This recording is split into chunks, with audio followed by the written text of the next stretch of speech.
สบายดีไว้พี่น้องทักทายสบายดีพี่สุขุทุกคนเนาะวันนี้มาอัปเดตอาการแบะที่ป่วยเนาะที่เจ็บท้องอะไรพี่น้องก็คืออาการล่าสุดตอนนี้นี่ลูกบ่ได้เนาะพี่น้องลูกบ่ได้แต่บ้านนี้มันแหละบ่มีแห้งลูกเนาะแต่ว่าอันนั้นเอาหนามาให้กินเนาะกินหนาไหมเนาะพี่น้องก็คือกินหนามเลยเนาะแต่ว่าเอายาเอาใบมาให้กินหันก็กินน้อยหนึ่งเนาะคือเอาใบอันนี้มาให้กินน้ำขับ2 ขับน้ำพี่น้องน้ำใบ2 ใบเพราะว่าอาการนี่คือฉี่คล้ายๆแน่เนาะพี่น้องแต่ว่ามันท่านมีแห้งลูกเนาะท่านมีแห้งอยู่พี่น้องเลยวางมาคือฉี่เศร้าเนาะคือฉี่บอกเป็นยังเนาะพี่น้อง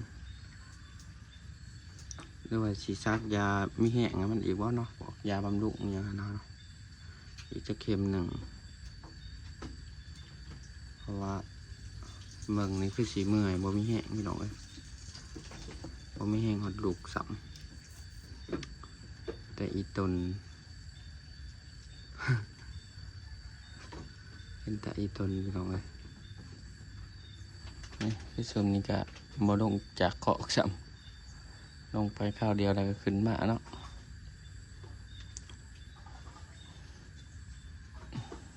ฝนตกรูลายพี่น้องเลยนี่แบบมันจะขี่เป็นเม็ดเนาะขามันขี่ปกตินะมันถ่ายปกติมันจะเป็นเม็ดเป็นเกาะนั่นแหละเนาะแต่ว่าคันเราได้เจ็บท้องค่ะเรียกว่าถ่ายเลี้ยวหรือมีขี้ติดก้นแม่นแหละมันเจ็บท้องแล้วเนาะพี่น้อง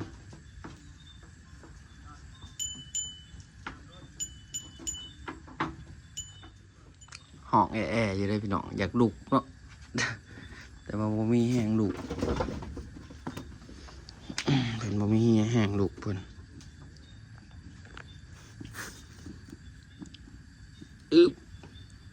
มาลุกเบิ้ง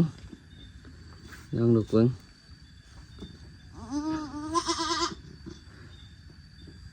เป็นมัดนั่นเอาลุกดูเอื้อ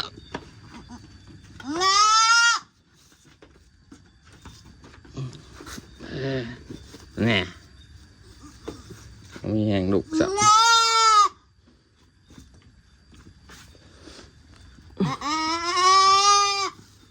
ลุกบ่ได้ก็บ่ลุก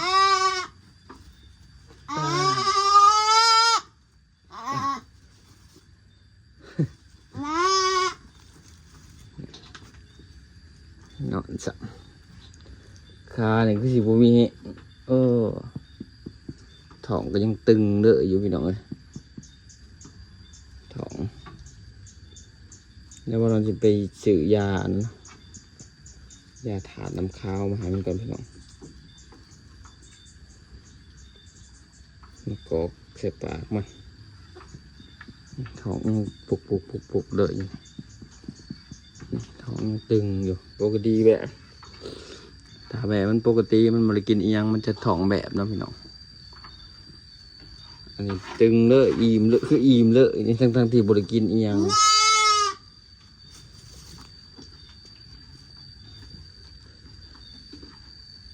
มันพวกยาซัดยาอย่างนี้มันก็หาซื้อยากพี่น้องแถววันนอกวันหน้าเขาเนี่ยกันมาเบิ่งตาม YouTube ยังนะแนะนำบ่อยออกแนะนำยาให้มาก็มันก็หาซื้อยากพวกยาซักยาดีเจ็บท้องอย่างมันแต่เบิ่งอาการเนาะมันเป็นจังใด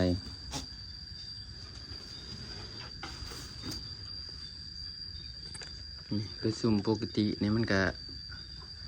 จะเขียวเอือกเนาะพี่น้องทำแบบปกตินี่มันจะเขียวเอือกแต่ตัวไรบ่ปกตินี่สังเกตเลยแล้วเป็นซึมบ่กินยาแต่ก็บ่ได้เขียวเอือกเนี่ยนี่แหละ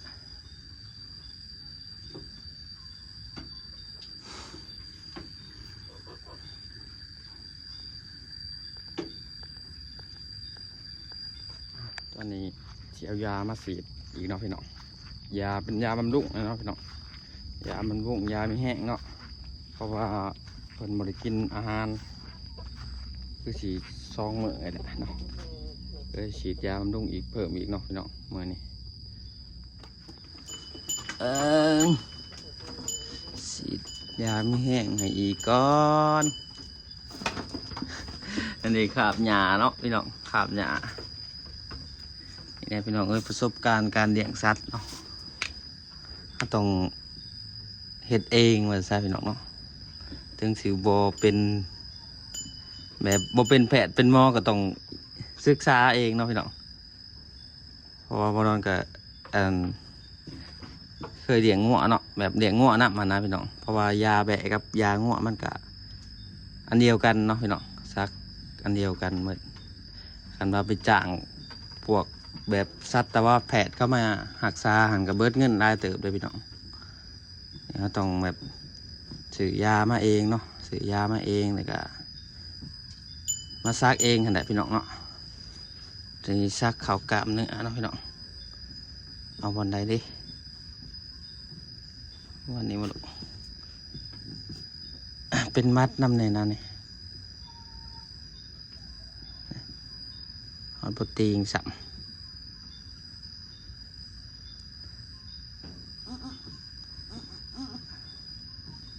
แสบอยู่เนาะนี่เราเดือบกินหญ้าอะไรพี่น้องคือสิว่าเป็นยังเลยพี่น้องเนาะแม่ป่วยแม่อันนี้นี่คันว่าเขา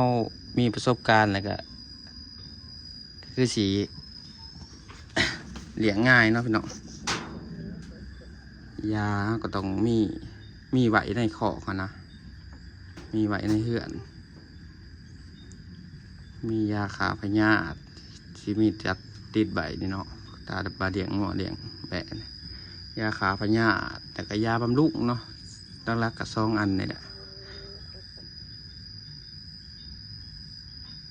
ก็แบบคล้ายๆคนเลยเนาะตรงคนเราก็ยังมียาปลาเนาะยาปลายาพาราเนาะติดบะติดเถื่อนไว้ยาสามัญประจำบ้านเลี้ยงสัตว์คือกันต้องมียาขาพยาธิสำคัญยาบำรุงเนาะบางคนก็พวกเขาเห็ดฟาร์มเนาะเป็นฟาร์มเป็นยังงอในร้ายเขาก็ซักวัคซีนเนาะพี่น้องวัคซีนป้องกันปากเปื่อยลงเล็บบเนาะนี่ก็สำคัญคือกันเนาะพี่น้องปากเปื่อยลงเล็บแล้วก็มีวัคซีนนี่ยังแหละมีประมาณนี้แหละพี่น้องแต่ว่าเขาก็คอยเลี้ยงเธอหน่อยไปเนาะเขาเลี้ยงไหลแล้วพอ2-3 เดือนเนาะพี่น้อง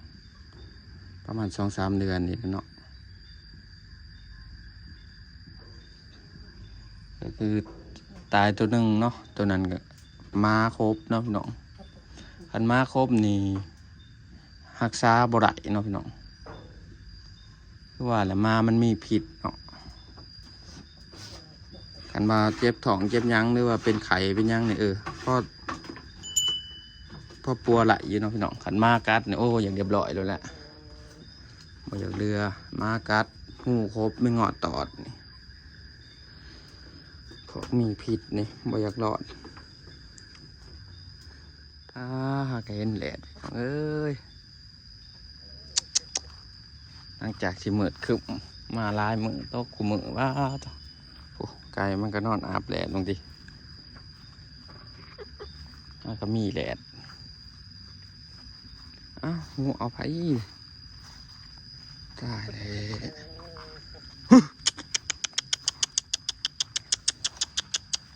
หัวข้าวลามพี่น้องเลยหัวข้าวเสือกเนาะ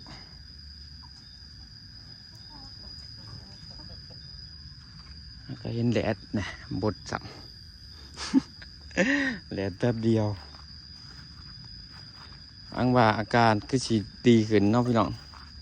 เป็นยังไงบอลก็จะมาอัปเดตให้เบิ่งเนาะอีต้นเพิ่นพี่น้องเลยแม่ในน้อยนั่นนี่เป็นตาหัก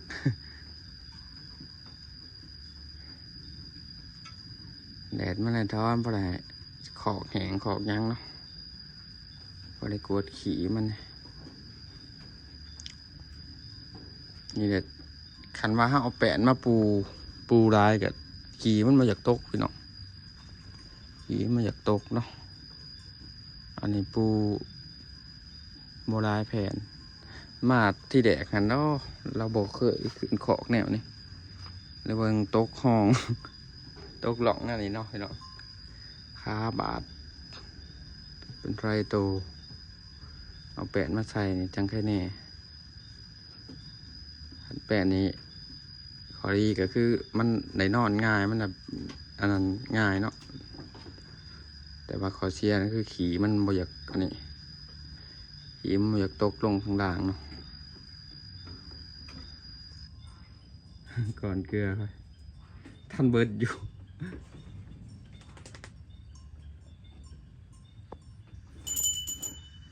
นะพี่น้องบอลลอนจะได้ปิดคลิปไปเพียงเท่านี้เนาะขอบคุณทุกคนที่เข้ามาเบิ่งจนจบคลิปเนาะ